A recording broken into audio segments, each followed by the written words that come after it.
For 30 years, Elias Mercer had watched the world move on without his land. The valley around him modernized piece by piece. Neighboring farms installed new irrigation systems, solar-powered pumps, and drought-resistant crop programs funded by agricultural grants. Roads were paved, storage silos expanded, and younger farmers adapted quickly or sold early while land prices were still decent. But Elias stayed. Not because it made financial sense, not because it was easy, and certainly not because anyone expected him to succeed. He stayed because leaving felt like surrendering something that could not be measured in money or yield reports. The Mercer farm had once been known for its wheat fields, golden waves stretching across the horizon during harvest season. Old photographs still hung inside the farmhouse. Elias as a young man standing beside his father, both of them smiling in front of a combine harvester that no longer ran. His mother in another picture holding baskets of produce so fresh it still looked alive. Now those same fields looked like broken skin. The soil had hardened into thick, uneven plates that cracked under heat and refused to soften even after rare rains. Wind carved shallow dust trails across the surface like invisible hands dragging through ash. Nothing stayed rooted for long, even weeds gave up quickly. The drought had not arrived suddenly. It had crept in year after year until the change became irreversible. At first, people blamed bad seasons, then climate shifts, then poor management. Eventually, they stopped blaming anything at all and simply accepted the truth: the Mercer land was done. Elias never accepted it. Every morning before sunrise, he followed the same routine. He would step out of the worn farmhouse, boots already dusty from the day before, and walk the perimeter of his property. Not for inspection, there was nothing new to inspect, but for memory. He knew every ridge, every collapsed furrow, every rusted irrigation pipe half buried beneath the soil. Sometimes he paused near the old barn where tools still hung in quiet disuse. A faded tractor sat inside, its paint peeling like dried bark. It hadn't moved in years, but Elias still checked it occasionally, as if expecting it to wake up on its own. By mid-morning, he would return to the farmhouse and study old records. Not the modern agricultural reports everyone else relied on, but handwritten journals. His father's notes, weather logs from decades ago, soil composition charts drawn before satellite mapping existed, pages filled with numbers, sketches, and theories that most experts had long dismissed as outdated. To outsiders, it looked like obsession. To Elias, it was evidence. Because buried within those records was a pattern no one else had bothered to see, a slow, unnatural decline in groundwater access that didn't match regional drought maps. His father had suspected something was wrong with the underground flow beneath their land, but no official survey had ever taken the claim seriously. After his father passed, Elias inherited not just the farm, but the unanswered question: where did the water go? The valley had long since stopped caring. Officials declared the area low priority for restoration funding. Agricultural advisors suggested selling the land for industrial use. Even neighbors, once friendly, stopped visiting altogether. There was an unspoken agreement that Elias Mercer was holding onto something already gone. Sometimes, children from nearby farms would ride past on bicycles and slow down just to stare, not out of cruelty, but curiosity. The Mercer farm had become a kind of local legend, an example adults used when talking about failure. That's what happens when you don't adapt, they would say. Elias heard those words once standing near the fence line while two passing workers discussed his property openly, as if he wasn't there. He didn't respond. He simply watched them leave, then looked back at his land. What others saw as emptiness, he saw as silence. And silence, he believed, always meant something was still there, just hidden. At night, when the heat finally faded and the wind softened, Elias sometimes stood outside for long stretches without moving. The sky above the farm was wide and uninterrupted, free from city glow or industrial haze. Stars cut through the darkness sharply, like distant reminders of scale. It was during those moments that doubt would try to settle in. Not loud doubt, not panic, just a quiet question that lingered at the edge of thought: what if everyone else was right? But every time that question surfaced, Elias would glance toward the ground beneath his boots. Because he didn't believe a farm could simply disappear. Not completely. Something had to remain: roots, moisture, pressure, memory, something waiting beneath all that dryness. And so, while the valley called it dead, Elias Mercer continued to walk its surface every day, as if listening for something no one else could hear. He just didn't know yet that the land had already started answering back. The morning Myra Dalton arrived, the air over the Mercer farm felt heavier than usual. A pale haze hung low across the cracked fields, as if the land itself was reluctant to reveal what lay beneath it. Elias noticed the vehicle before it reached the main gate, a white government-issued truck, clean enough to look out of place against the rusted fence line and broken soil. He didn't move to greet it. People rarely came here unless they were confirming something already decided. The truck stopped near the entrance and a young woman stepped out. She wore practical field gear, boots already dusted from the road, and carried a compact tablet strapped to her arm. Her name, according to the badge clipped to her jacket, was Myra Dalton, Agricultural Systems Analyst, Regional Climate Recovery Unit. She looked around slowly, taking in the land not with pity but with measurement. That was the first thing Elias noticed about her. She wasn't here to feel sorry for the farm. She was here to decide what it was worth. "Elias Mercer," she called out. He nodded once, standing near the gate post. "I wasn't expecting visitors," he said flatly. Myra gave a small, polite smile. "I wasn't expecting this farm to still be active." That sentence should have sounded insulting. Instead, it sounded like curiosity mixed with confusion. She walked closer, tablet already displaying satellite overlays, soil heat maps, and long-term drought projections. Elias caught a glimpse of the screen. His land was marked in dull red, labeled non-recoverable agricultural zone. Myra noticed him looking. "I'm not here to shut anything down," she said quickly. "I'm here because your property showed an anomaly in recent subsurface scans." Elias raised an eyebrow but said nothing. Anomalies were not new to him. People had been calling his land abnormal for years. Still, he stepped aside and allowed her in. They walked slowly across the farm together. Each step crunched over soil that resisted even the idea of softness. Myra crouched occasionally, inserting small sensor probes into the ground. Her device hummed softly, collecting data that made her expression shift from routine focus to subtle confusion. "This doesn't match regional readings," she muttered. Elias kept walking. Myra stood again, catching up. The surface conditions suggest complete desiccation, but the subsurface humidity readings, she hesitated, scrolling through multiple layers of data. There's moisture retention at depths inconsistent with prolonged drought exposure. Elias glanced at her. "You mean water?" "Yes," she said carefully, "but not just trapped remnants. This looks active." That word made him stop. "Active." The wind moved lightly across the field, stirring dust around their boots. Elias looked out across the farm as if seeing it differently for the first time in years. Myra continued. "I cross-referenced historical drilling reports. There were unsuccessful irrigation attempts here about 40 years ago, correct?"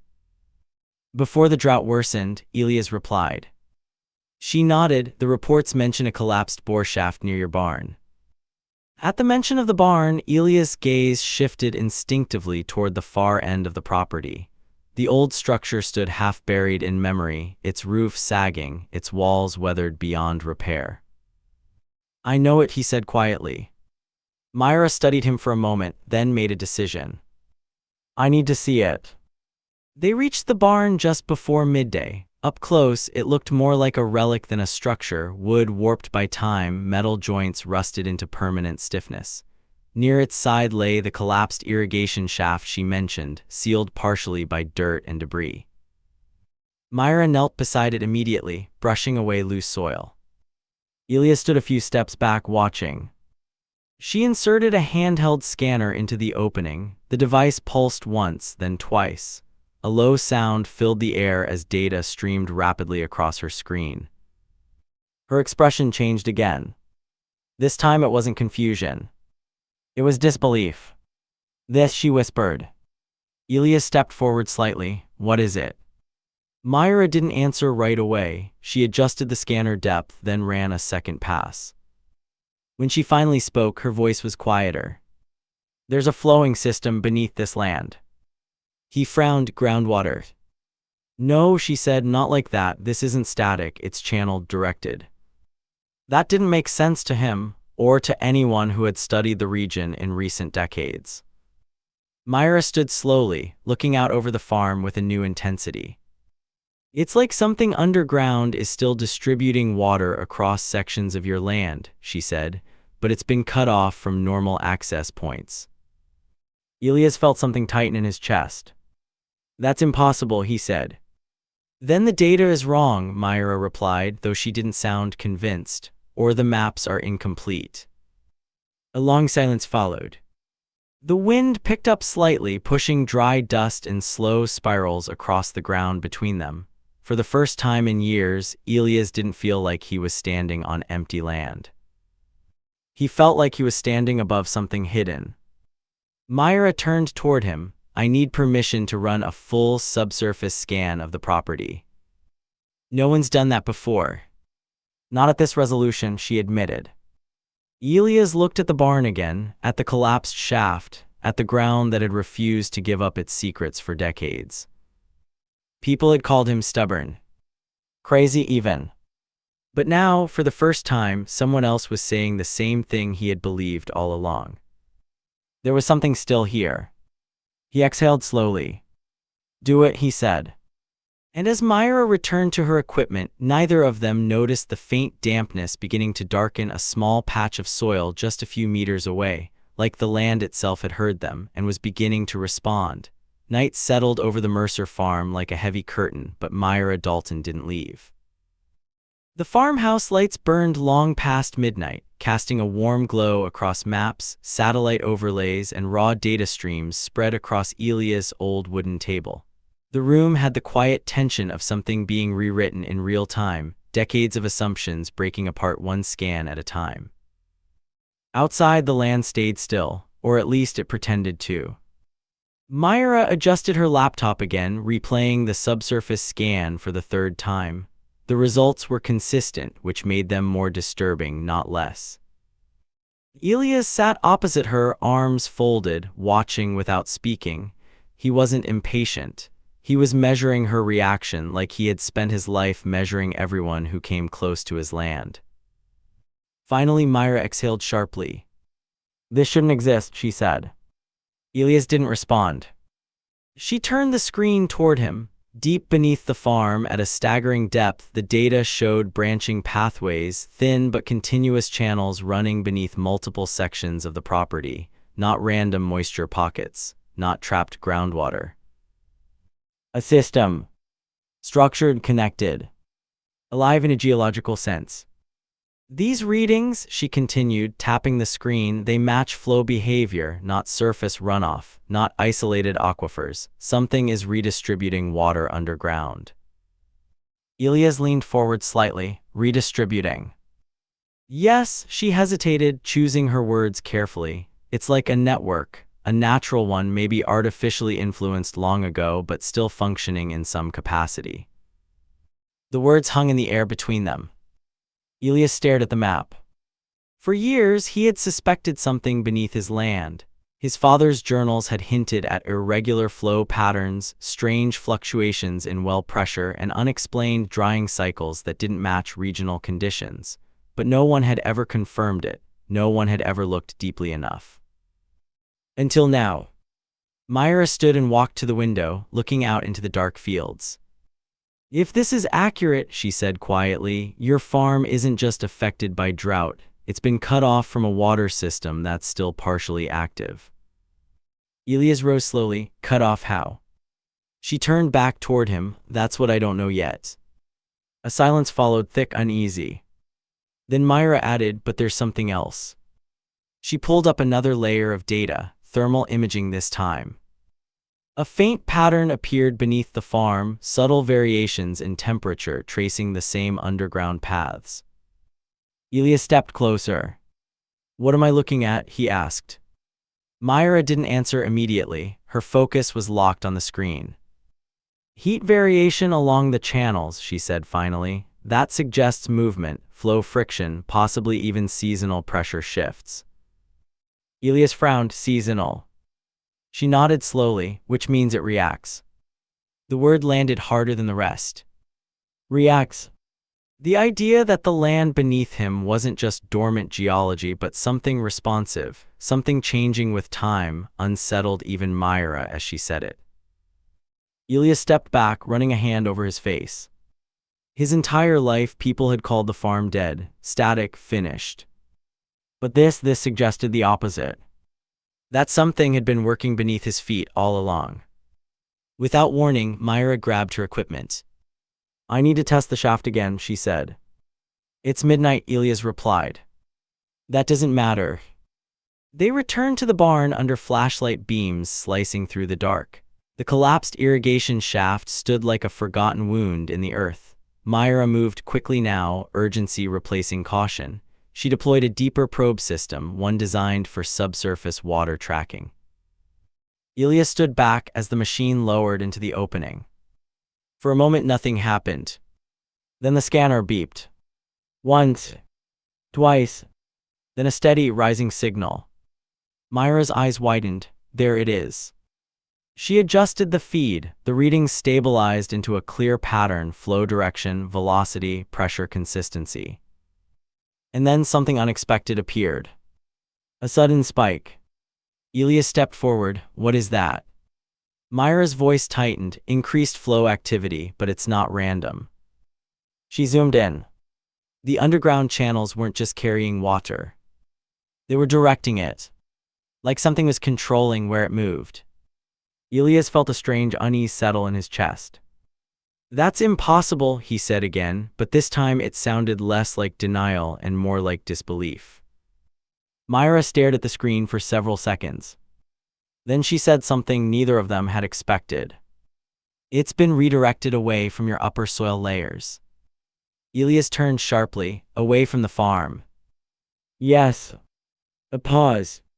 Then she added, quieter, but not completely gone. She looked up at him. It's still here, just locked below reach. The wind outside shifted suddenly, brushing through the barn's broken frame.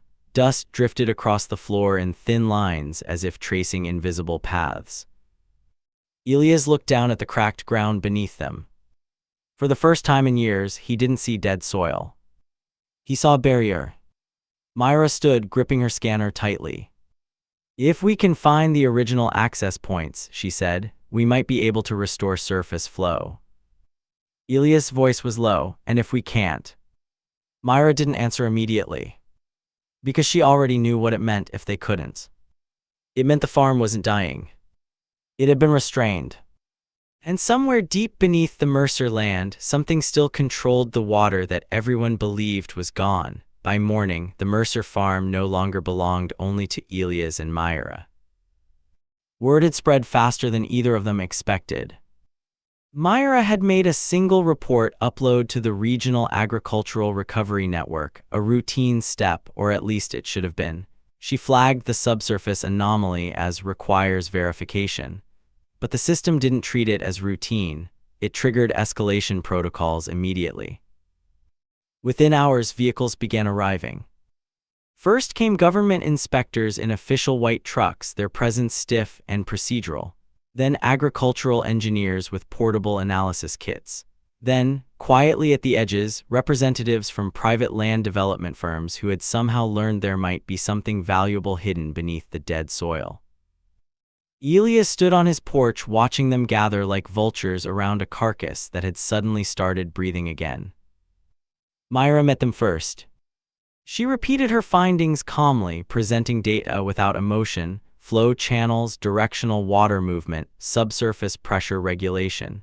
The engineers listened, skeptical at first, then increasingly unsettled as they checked her readings against their own instruments. But skepticism didn't disappear. It just shifted. One of the senior inspectors closed his tablet with a sharp motion. This contradicts every regional drought model we have, he said. If this were real, it would have been detected decades ago. Myra didn't flinch. It wasn't scanned at this depth or resolution. Another official stepped forward, glancing at Elias. "Sir, do you understand what this implies? If your land contains an active subterranean water system, it could affect zoning rights, resource allocation, and regional water claims." Elias' answer was simple. "It means there's water under my farm." That wasn't the answer they wanted. Behind the officials, a sleek black vehicle arrived. The doors opened slowly, and two representatives stepped out wearing clean suits that didn't belong in the dust-heavy air of the valley. Development interests. Land acquisition consultants. They didn't look at Elias at first, they looked at the ground. One of them smiled politely. "We'd be very interested in discussing purchase options before any formal classification changes are made," he said. Myra's jaw tightened. Elias didn't respond. But the message was clear. To them, the discovery wasn't about restoration, it was about ownership. By midday, tensions had shifted from investigation to control. Officials debated jurisdiction. Engineers argued over data validity. The developers quietly made offers that increased every time they were ignored. And through it all, Elias stood at the edge of his property, watching his land become something everyone suddenly wanted to claim. But something else was happening too. Myra had brought in portable drilling verification equipment. Against bureaucratic hesitation and growing interference, she pushed for a controlled test extraction at the collapsed shaft.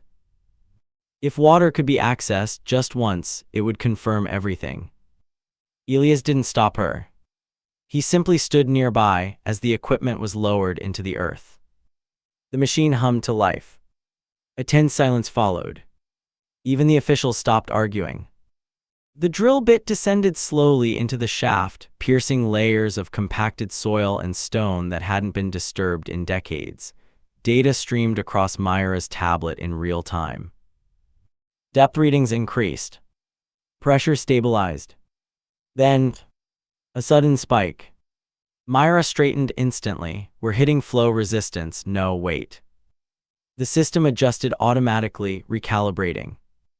And then it happened. A thin stream of moisture pushed through the extraction line. Not a trickle of groundwater. A steady, pressurized flow. Myra exhaled sharply. "We've got water." For a moment, no one spoke. Even the officials looked stunned. Then the flow increased. Slowly at first, then with growing consistency, the dry extraction line began carrying visible water up from beneath the farm. It wasn't muddy or stagnant. It was clear enough to reflect sunlight as it reached the surface. Elias stepped forward without thinking. He watched it spill into the cracked soil near his boots. The ground absorbed it immediately. Too quickly. Like it had been waiting too long. A murmur spread through the gathered crowd. Engineers rushed forward to confirm readings. The developers exchanged sharp, calculating glances. But Myra wasn't looking at them anymore.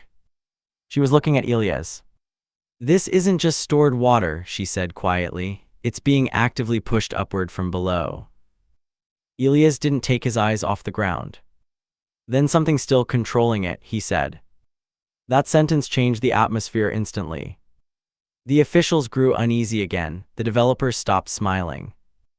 Because if water could be controlled underground, then whoever, or whatever, controlled it also controlled access. And access meant power. By late afternoon, arguments had escalated into formal restrictions. Temporary access limits were imposed on the site pending further geological verification. Equipment use was paused. External observers were instructed to remain at designated distances. In simple terms, the revival was being contained. But Myra didn't leave. Neither did Elias. As the sun lowered across the valley, she returned to him near the fence line. "They're going to try to classify this as strategic resource land," she said. Elias nodded slowly. "Meaning what?" "Meaning control," she replied. "Regulation, redistribution, maybe even seizure if they decide it's critical enough." He looked out across his farm. The The same land everyone had called dead for 30 years, now quietly wet in places it hadn't been in decades. "And if I refuse?" he asked. Myra hesitated. "You won't get to decide alone." A long silence followed.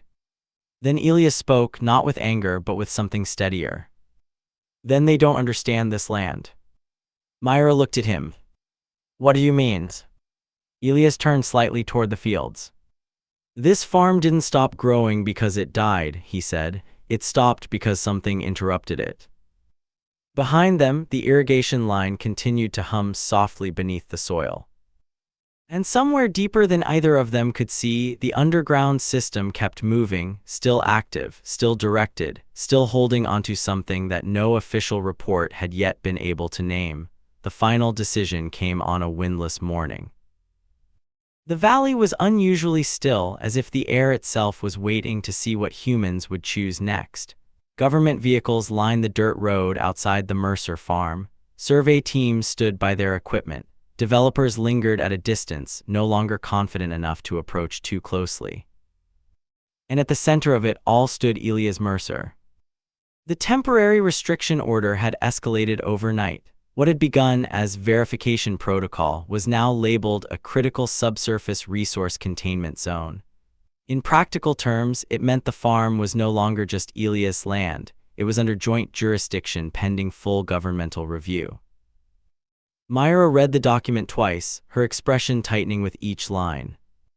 "They're preparing to take operational control," she said quietly. Elias didn't look surprised. "Because of water." "Because of what the water represents," she corrected. That distinction mattered more than either of them liked. Behind them, the irrigation system they had activated days earlier continued its steady, controlled flow. The land near the barn, once dry and fractured, now showed darkened soil patches, proof of moisture returning where nothing had grown for decades. It should have felt like victory. Instead, it felt like a standoff. Officials approached first. The lead inspector spoke formally, avoiding eye contact with Elias. "Based on current findings, the subsurface water system qualifies as a regulated environmental asset. Until its full origin and stability are understood, extraction and surface use will be managed under federal oversight." Elias listened without interrupting. When the man finished, Elias asked one question. "So the land is alive again, and I don't get to decide what happens to it?" A pause. "That is not how jurisdiction works," the inspector replied. Myra stepped forward immediately. "The system is naturally reactive. If you interrupt it now, you risk destabilizing flow distribution, the crops already planted."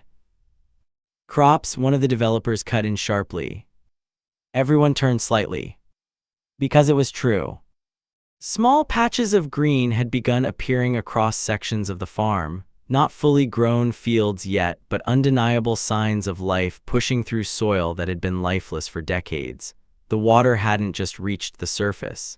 It had awakened something in it. The developer's tone shifted instantly. "This increases land valuation exponentially," he said under his breath. Myra shot him a look of disbelief. Elias finally stepped forward, walking past the officials until he stood on the edge of his field. For a long moment he said nothing. Then he spoke, not loudly, but clearly enough for everyone to hear. "You all came here because you thought this land was finished." No one responded. He looked down at the soil beneath his boots. "For 30 years I was told it was dead, that it failed, that I should leave it behind and move on like everyone else did." He lifted his gaze toward the field stretching behind him. But it wasn't gone. A faint wind moved through the valley for the first time that day, brushing across the newly softened ground. It was waiting. Myra watched him closely. She had seen data, she had seen systems, but she hadn't fully understood what Elias understood, not yet. "This system beneath the farm," she said carefully, turning to the officials, "it isn't just water flow. It behaves like a regulated network. Something is still influencing distribution underground. If you seal it or redirect it improperly, you may permanently collapse restoration potential." That finally made the room go quiet. Because collapse meant more than losing water. It meant losing everything that had just started returning. An engineer stepped forward cautiously. Then what controls it? Myra hesitated. I don't know, she admitted. That honesty mattered. But it also created fear. Because uncertainty made ownership complicated. The lead inspector closed his folder. Until full geological classification is complete, surface use will remain restricted. Elias turned slightly, and the crops. Temporary observation only. That was the moment something shifted, not loudly, not dramatically, but undeniably. Elias looked at the land again. And then he said something unexpected. You can take control of paperwork, he said. You can take reports, permits, even authority over decisions. He paused. But you can't take control of what's already happening under this soil. Myra frowned slightly. Elias. He raised a hand gently, stopping her. Because he was listening. Not to people. To the ground. A subtle vibration passed through the soil beneath them, not visible, not recorded on any official device yet, but Elias felt it clearly, like the land itself shifting attention. The irrigation system beneath the farm adjusted flow direction slightly, rerouting water toward the newest green patches without instruction. Myra noticed the change a second later. Her eyes widened. That's not manual control. The engineer checked his monitor. Flow redistribution is self-adjusting. The officials looked uneasy again. Because systems didn't just adjust themselves. Unless something was guiding them. Elias stepped back slowly. This isn't your system to manage, he said quietly. It never was. A long silence followed. Then unexpectedly the soil near the edge of the field darkened further, spreading outward in thin, irregular lines, not flooding, not uncontrolled. Growth. Slow, deliberate, and expanding. Myra watched it, realization dawning in her expression. It's responding to surface recovery, she whispered. The underground network is reacting to what's growing above it. Elias nodded once. That's what I've always believed, he said. By late afternoon, the officials withdrew temporarily to reassess classification procedures. The developers left frustrated, already calculating new angles. The engineers stayed longer, quietly documenting what they could not yet explain. But none of that mattered as much as what remained.